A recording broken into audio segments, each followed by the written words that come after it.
maybe a few more notes to what Avidas just said here. We've been talking here, and I know there are some guys from you that do a lot with prefabricated walls and structures. So maybe another idea how to use result beam to what also Paul showed. What I've done here, for example, is we have two situation. I can hide this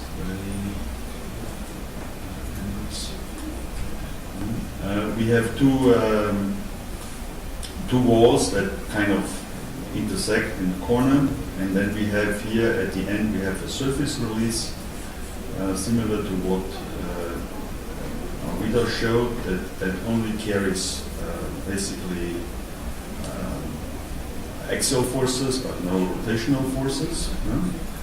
So, and I also applied a wind load here on one wall, and I run the analysis, and you get a deformation that looks similar to this. So this wall is supported here, and it's not supported horizontally. Here I could change that actually. Maybe I should do that. Maybe into an inch.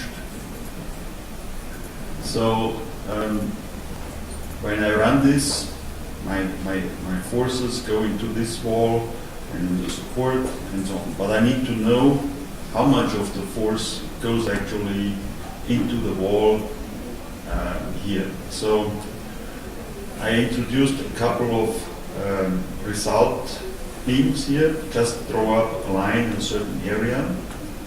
I can display them again.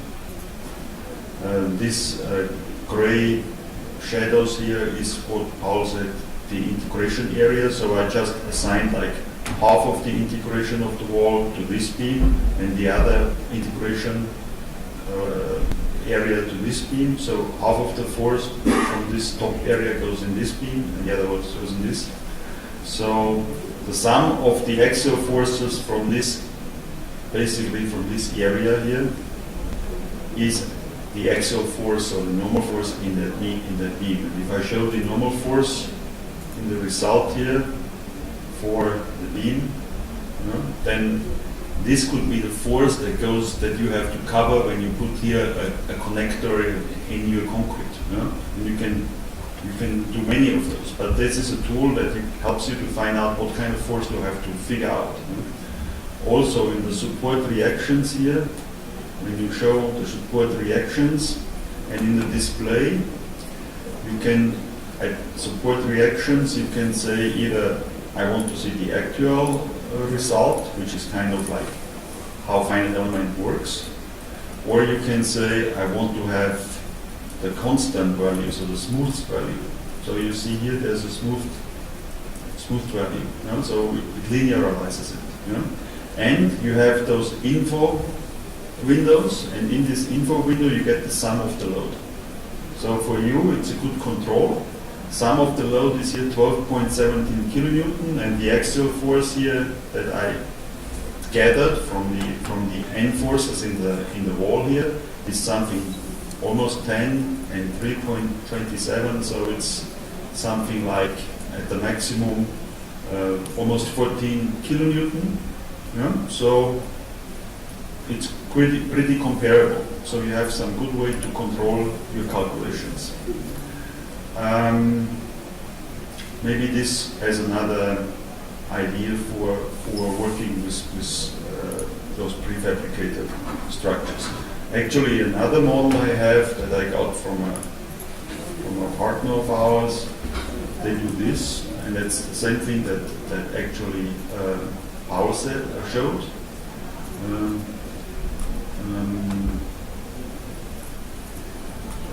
It is actually not only a 2D model, it's a 3D model. It's a solid model. It's a solid because sometimes CAD applications cannot export just like the ideal static surface, like the center of the wall. So they export a let's say, even an IFC file or a IGES or STEP file, and with the link, RF link, we can import that here, and then it's a solid, and we analyze it as a 3D solid element. So this is not a surface, it is a solid, so we're talking about now 3 dimensions. So, and because then we have solid internal forces, if I go back to the results here, I can show the solid internal forces, which is go over the thickness. They are nice, and I have stresses, and I have all kinds of forces. But I don't know what's the moment, what's the axial force, and it's something that I don't understand, or I have. It's much easier to say, okay, there's a bending moment, I have to cut, but now I have to stress. So I think for this, it is good to have this result beam. Also, there's, for example, there's details like this that you cannot really even model so easily in a surface model or in a beam model. So I think it makes sense to have such a result beam as a tool. Of course, you look then at every wall as an individual model. To go to a 3D will be kind of, you need a fast computer. and sometimes the art of engineering is to make complicated things simple. And for this, you need to know, is my model realistic? And I think that we need those tools. Okay, this was maybe one more topic to this prefabricated things. I would like maybe since we are dealing already with solids, we're going back to another model. This time this is in steel, but it could as well could be a connector for a concrete wall. In RFEM, and we're still talking about the same software, the same configuration, basically. Now this has some additional nonlinear features, but with plain RFEM you can model these surface releases.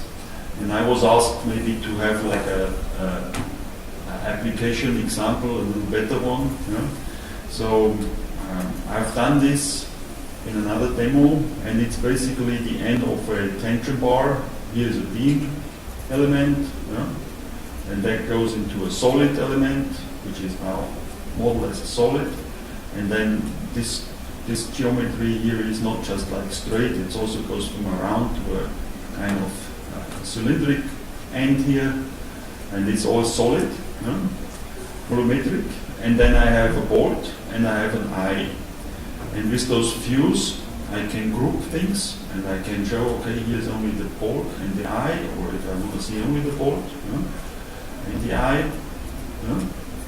So now between the eye and the board there is a contact information as a surface release. And if I analyze this, I will show it live then also.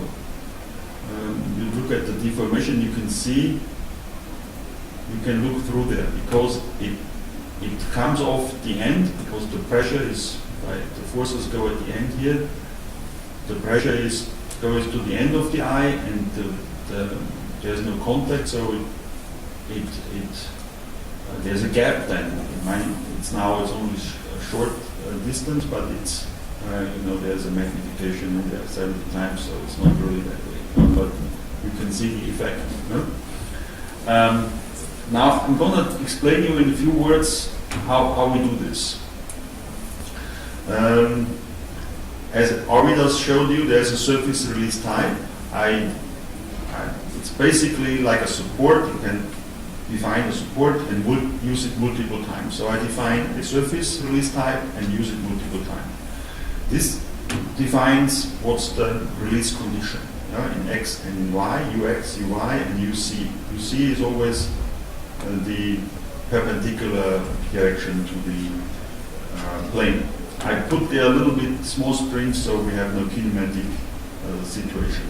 And then I say, okay, it's only fixed if there's a positive PC force. And this is my type. Then I have to apply this type in a so-called surface release. I'm going to delete this because I want to show you the effect. I run the analysis now. Now this has no contact information. It runs non-linear in 2 steps because it's a plastic material model. We can look at this later too. So now I have my result, and now you can see it's like one piece bonded together. Everything is connected, the deformation is the same. Also, if you look at the stresses now for these bolts, you see it concentrated at the end here, but in the middle there's a lot of material, there's not so much, and there's a little bit here. Stresses are 21, something like this. If I look at the eye, you see the major stress is back here where it ties. There's nothing up here. So now I'm going to go back and define that surface release again. So let me turn off the results. If I create a new surface release, I have to pick a surface where this release will happen. And I pick this contact, this layer that makes the contact between the bolt and the eye. When I create a surface release, identical on the same location sitting surface will be created. So I have a copy of it basically. So now I need to assign the type that I have defined before. And now I have 2 identical surfaces, and one is on one part of the structure and one is in the other part of the structure that can separate. So for the copy, I need to define, for the released objects, I need to define which objects are releasing. Because there's a solid here. Okay, I need to set everything. There's a solid here, which is one board, and the solid here, which is another one. And then there is the inside the filling one. That's hard for me to pick because there's 2 rings and the symbol to pick that solid is the same. But I know it's solid number 4, and I just enter it manually here. So it's not an internal bolt. I just select the bolt. So everything is then that could connect to the eye is selected. Okay.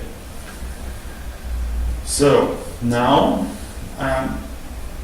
on my copy, this bolt is connected, on the eye is on the original. I click OK. I have to delete my mesh. And now I can maybe go back to the solids here. You can see also, like it's good for selection, you see how they are defined. So number 4, this is what I've entered manually, and the other one. I have here points forces of, I think, 100 kilonewtons, quite high, that go into another solid here at the edge. Why did I do it that way? Because this middle part here is a plastic material model, and this bolt is a plastic material model, and if I have a singular place, it's sometimes good. When we put a nodal load into one point, it's not such a good thing for finite elements. It's sometimes good to be able to show just parts of interest. And this part where the results are kind of not so realistic, I put in a different solid so I can hide it and just not display that solid. It's just a way how to work with it. So when I run the analysis, now it's more non-linear because it has to find where it tears off, So there are several iterations, but still okay.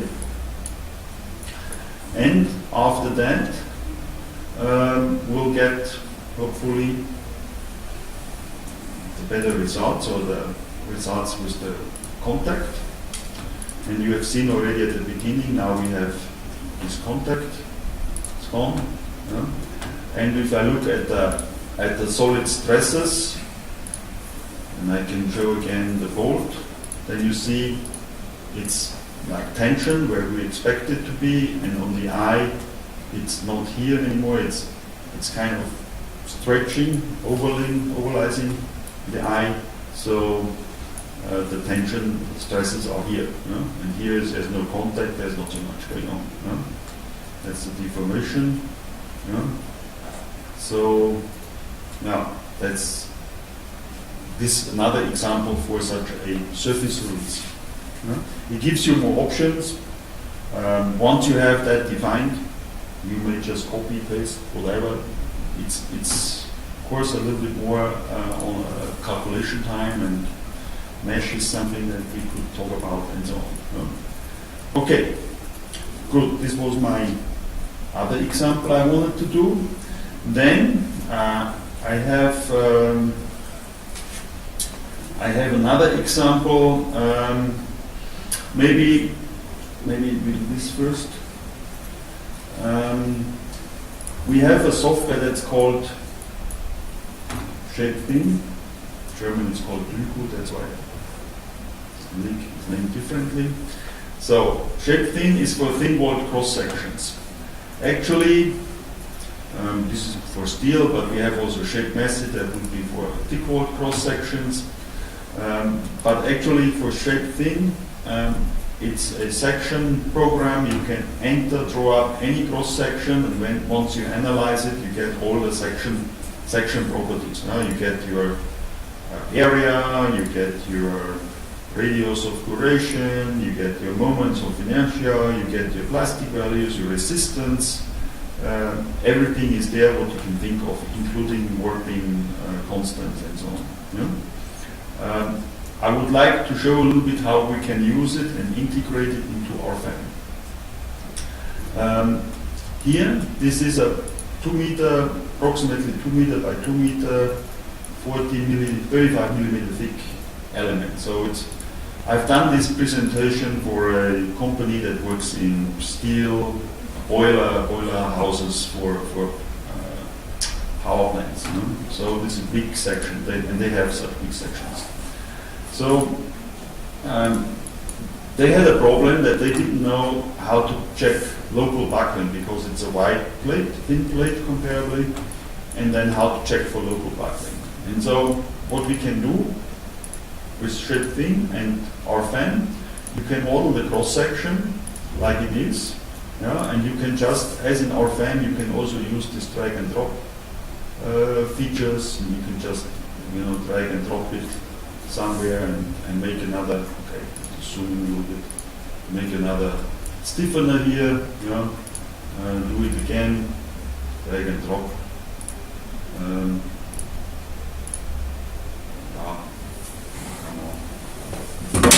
Touch it.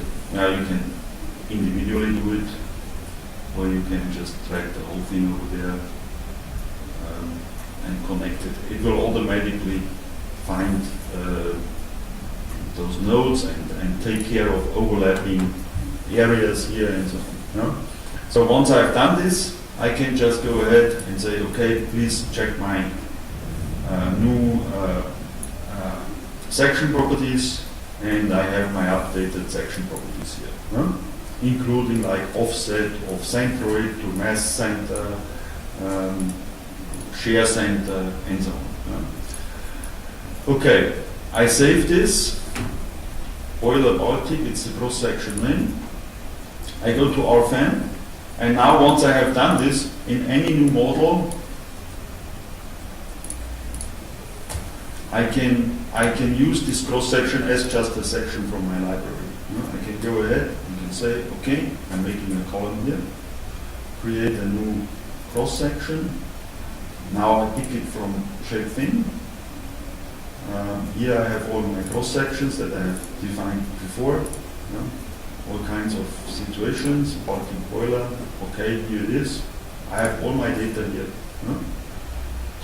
Okay, okay, okay, and okay. One more time, and I can just set a column 10 meter in height. Everything works like before. Now I can support it, make a rigid support down here, and I can add a load case, just a simple load case, and I put here some nodal load, and I don't know what, maybe the X direction. I had some idea.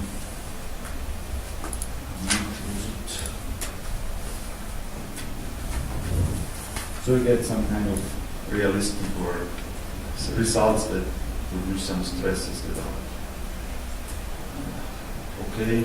We have here 400 in Y and 400 and 400 and 1000 in downward direction. Okay? So my force is here, and I can run this linear now in this case, just one beam. I have my internal forces, I have my deformations, I can go and I can get also stresses in this member. I can do this even in RFEM. I can display my stresses on this member. No? Okay, but now it's a stress analysis. Okay. Now I can't take care of local buckling because it is the software just knows surface, moment of inertia, knows the thickness and so on. I could do a with thickness check. I could do that, no? But I have no idea how it would buckle or not. So what can I do? I take the whole thing, make a copy, Control C, Control V. In X 10 meters, I make just a second model, just to have a comparison. Now I take this model and I make a surface model from it. I right click on it and generate surfaces from member. I click on it and now it's the same cross section, but it's made from surfaces, with this one click. I have now thin shapes, thin plates with a thickness of 35 millimeter, but it's a plane. So quite simple. What else happens is that my force now kind of hangs in the air because there's nothing here. So what can I do? I can close this top hole here with another surface. I put my grip on here, I place it into horizontal direction, and I create a new surface, rectangular surface, maybe. I can use now, for example, a rigid, so it has a very high stiffness, rigid surface, and click from here to here. I could think working with a nodal constraint, for example. So now there's a rigid plate on top. This node automatically is integrated. The force goes through the rigid plate in the end of the surfaces there. Same thing I can do down here, or I can say, okay, and I delete now this old node here with the support. And what I can do here is I can just, instead of rigid plate, I can enter here some hinges on the lines. So every line has now linear support. Maybe it looks a little bit crazy, and I can go to the display and say, okay, line supports height. These little symbols here, these little flags here, it is a mesh refinement that the software did automatically when I was decomposing the member into a surface. I can, in the data navigator, I have mesh refinements, I delete it with a couple of clicks, and then now I have no refinements anymore. Because I have no refinements, I have to look and see what are my mesh settings. And there's a little bit big, half meter is not so good. I put here maybe 30 centimeters. Okay, there's more settings about the finite element mesh, triangular, rectangular, map mesh, and so on. I can now run the analysis again. It will create my mesh, and I have, it's rather coarse, could be a little bit more fine, but it's fine for now. So I get my deformation, 12.8 millimeters. That's pretty much what we have here as the as the deformation at the member, 12.8, yeah, same thing. So it's a good comparison. I have now surface forces, yeah, surfaces. There is, for example, stresses, X, yeah, there is, or there's axial forces, Nx and Y. You can see here the forces are down here, naturally. And I see my equivalent stress here at the bottom is something like 14, the membrane stress, and if I get the maximum equivalent stress, I would also do the edge, stresses at the edge of the surface, something like 33. So this is kind of a singular point here. Anyway, good. It's nice. I can do it. But what about local buckling? So when I look at local buckling, I have to use again my module stability. When I can check now for this load situation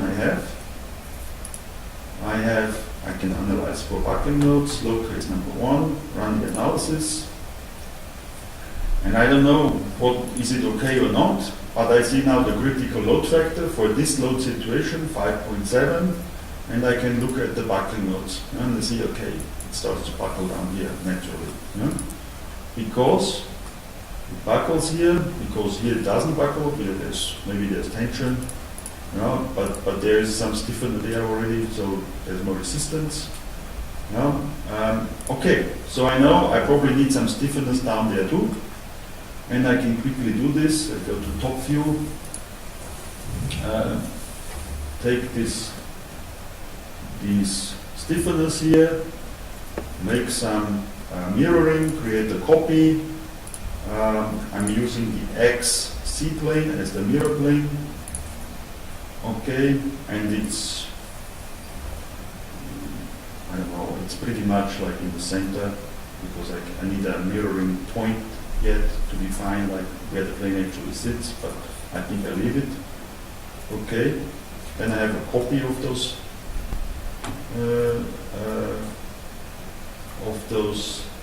stiffeners here. I can go in the 3D view and I can just take them at one end and drag and drop them until they snap to these other nodes. No? Not always the nice nodes are the nice place, I know, but you see how that works. Yeah? It automatically merges those things, you can mesh it new, and I can run the analysis again with this situation. We had a critical load factor of 5.7 something, now it's 7.97, and the buckles on the other side. Yeah? So now I can work and buckle down there, and put some more stiffness there, and so on. Yeah? Furthermore, this is okay. There will be always some little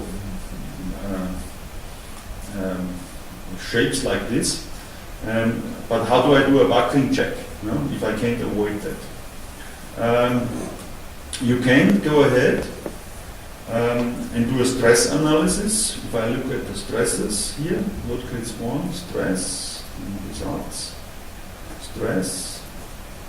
Sigma equivalent von Mises, 30 something. Yeah?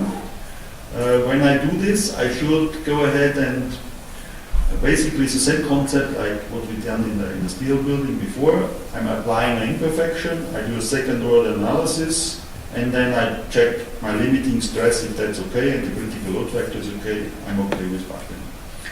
So I need this shape to be applied to this perfect structure as an imperfection. Again, imperfection. This time I take the buckling node, number 1, and I take the predeformed initial model, generate FE mesh in order to affect imperfections of surfaces, and I can scale this imperfection node now to a certain parameter. Maybe I scale it now to 20 millimeters. Yeah? There is guidelines how to apply such a scaling. You find in Eurocode or in some literature.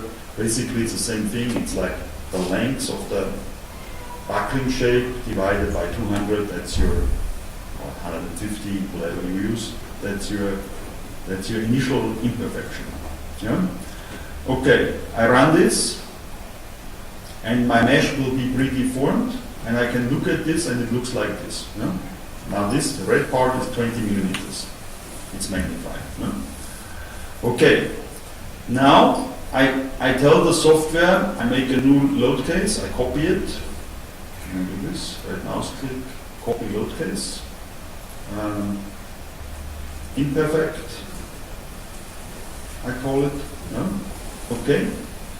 And this load case, now I set up with different parameters. I say, okay, second order. I say, I need to activate extra options. There's a new tab here. And here I can activate generated imperfections from add-on module RFEM, case 1. So it uses this predeformed mesh and analyzes according second order. And I run this analysis now. So it's nonlinear, of course. And you see there's a different shape. Now we can compare. We can compare maybe window, new window. We can say window tile horizontal or vertically. Okay, these ones I don't need. Something like this. And I compare it nicely so I see what's the difference. Say F8, F8. So this is load case 2. I put here load case 1. Okay, now this is load case 1 and this is load case 2. You see the effect of the imperfection. It's not the major effect, but it has some effect. If I want to see some values, I can show them here as well.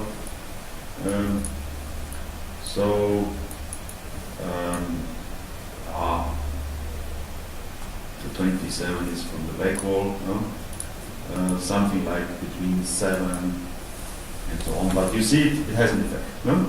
So, and if my critical load factor is fine, because it must be fine, because I have no instability message, it's okay, but I could also go ahead and say, okay, stability, I make a new case here too, but this time I take the load case number 2, which has the imperfection on there as a basis, and this mode should be actually the critical load factor is 10, and from the first load case the critical load factor is 7. That I can't accept. That I can't understand right now. It should be actually lower, but 1. Okay.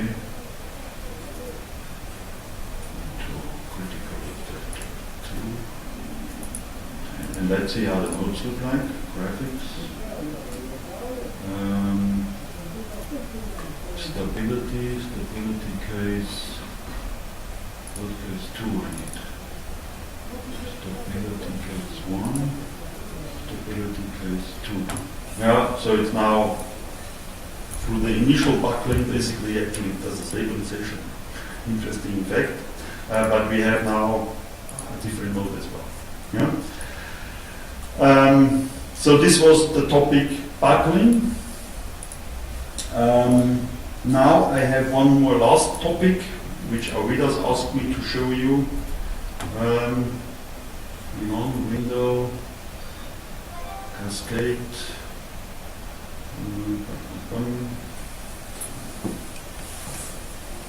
wall. Let's go here. The last example is about warping torsion. That's a module we have. It's an addition to STEEL EC3, what we have seen today. There are some interesting things in that too. Here, I have a cantilever beam with a channel section, U-shape. Yeah? And you know, when you have this type of sections, typically beam software apply loads in the centroid, but if the shear center is not the same as the centroid, then you get some torsion. Yeah? If you want to get this torsion automatically, you would have to calculate with 7 degrees of freedoms, like with FE-LDB we could do this. What I have done here is I've added the torsional element, torsion from the vertical force with an additional torsional moment. But it is not such a simple, stupid force. This force comes from a parameter. Because when you see, I changed the section, and you watch the loads, it's 0.97. If I change the channel shape to, let's say, 400, I get a different offset, therefore a different moment, different offsets between shear center and centroid, and the torsional moment changes. The axial force stays the same, but the torsional moment changes. If I undo it, you see it. And why is that the case? Because those loads are made from parameters. And I can edit those parameters, and I have a formula behind a parameter that's called torsion, and this formula is made from get cross-section parameter from cross-section number 1. The cross-section parameter is the y-coordinate of the shear center times the force, and the force I enter here too. So if I change this, I can enter it to 6, apply, and then that all changes here too. How do I apply the force, this formula to the force? Quite simple. You go here, there's like in Excel, there's a little triangle that indicates that there's a formula. And there's a little triangle here, you go there and you say edit formulas. And then I just apply the force, torsion or force. So this time I need the force, edit formula, I put here double click force, it will place the force here. And I can also put there times 10, whatever, or plus 10, and then it will automatically calculate the value. Okay, once I have this done, everything is depending on this section parameter. If I change the section parameter changes, the force changes. And here's the same thing with the moment. Edit formulas, I have torsion, everything is there.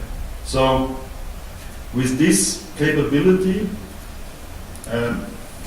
actually you can parameterize your own parts. Let's say you have a wall and the dimensions are just a little bit different. You could have a parameter, change everything, click the button and be done with it. Okay, but this is just on the side. We're talking about working torsion.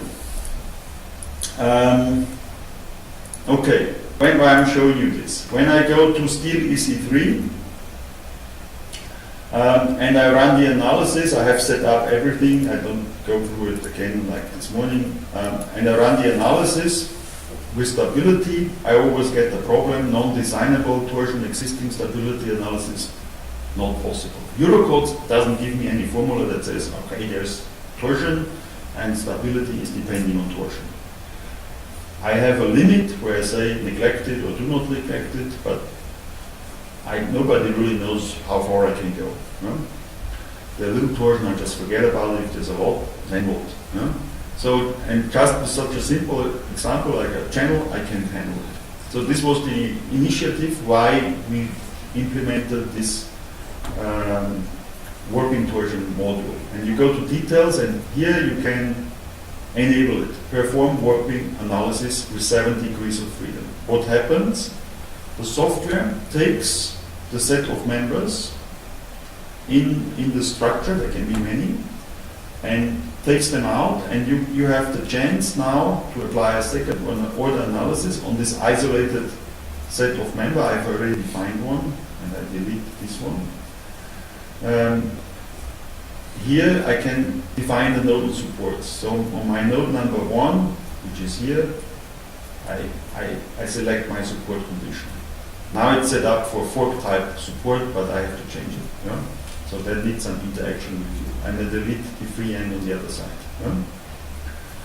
So I'm taking it out, creating a new model, applying a 7 degree freedom second order analysis to this isolated member. I have even the option to put the eccentricities of my support. There could be hinges, just for the heck of it, it's there because mathematically I could apply it. And now parameter set of members is important because I can now set up an initial bow imperfection manually, then I can apply like the lengths and the divisor for like what calculates the imperfection, or I can say automatically, so it takes the length of the set of the member divided by 150 and it scales the first imperfection shape, the first modal shape to this value. I run the analysis and I get now a stress analysis and I'm at 80%. Before I wasn't able to design, now I'm at 80%. And my critical load factor is 1.8, so I'm still fine. I have to check those two things. If I want to look at the mode shapes, then I have the option here to display those. You can magnify them, and the mode shape from the eigenvalue analysis simply similar to RF stability. Looks like this. If I change the support conditions and say, okay, at the other end, I have also a support, maybe only in which direction? Not in X, but only in Y. And I run the analysis again. Node number 0, node number 2, I need, of course, this one. Okay. Then I'm at 99, but I have something else. Critical load factor is higher, but stresses is also higher. And if I go here, member, my buckling mode looks not correct. Set of members, Y. That's it. Correct. Let's check it out. This one, analysis again. Okay. Logo. Checking out this logo. Maybe that was the problem. Graphics. Signed by member.